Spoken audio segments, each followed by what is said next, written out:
Give them a mash for the January 18th Without a Roof Radio program. And as we always do, usual and customary, and it's really a huge pleasure to have Shahera Hyatt, Project Director of the California Homeless Youth Project, on leading this show like every other show. And she's going to tell us about point-in-time survey and how that relates to youth homelessness and unaccompanied youth. Hey, everyone. So the point-in-time count is sort of a census of the number of people who are unsheltered and experiencing homelessness.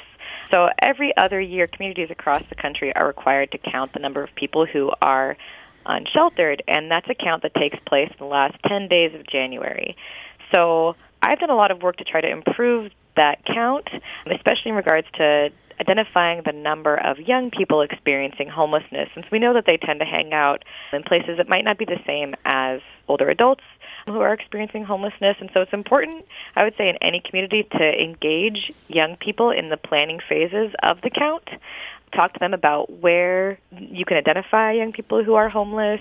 Let them know that if this is the case, that it's something that will be kept confidential from law enforcement, since a lot of people, and youth in particular, are sort of hidden in plain sight and want to be for a lot of survival reasons that make a lot of sense. So to be sensitive about who you share that information with and why is really important. And then, like Bill said, there's also a survey sometimes. So communities, in addition to just sort of counting or telling the number of people experiencing homelessness, also can do surveys to learn more about the community, to say, like, you know, how did you become homeless, or what services are you connected to, or what would you like to see in the community? So there's some things that you can do to develop surveys that are sensitive to youth, using language that makes sense, and the best way to do that is to ask young people to develop it with you. So make sure, I guess, in any community that if you are using young people as partners and drivers in this action, that, you know, you consider transportation and funding so that they can have meaningful participation. And I think that that's something that we've talked to a lot of communities or continuums of care across the state about doing. And if everybody does a little bit better this year, then maybe we can get closer to a more accurate estimate. And that's something that's really important this year, too, because 2017 is going to be the baseline for the number of young people experiencing homelessness when our federal government is trying to identify what it's going to take to end youth homelessness. Wow. So, did not know that. Know that now, though.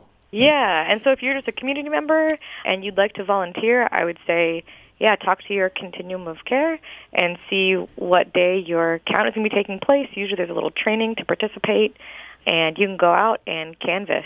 It's a great way to be a part of a solution. Sharice Allen, she's on right after you, and she's the coordinator here in Butte County, so you're going to hear all about that. And I do appreciate you landing on, quote-unquote, the dynamics of youth homelessness and how, you know, maybe some of the survey questions, my words, need to differ. And it makes me know I need to reach out to 6th Street, the youth center here, because last year they had their own, or 2 years ago, it's every other year, odd years, they do the count. They had their own survey for youth, so I'm going to reach out to them so I can kind of give an update on the show. But closing comments? Or That's it for me. Thanks so much, Bill. Until next week.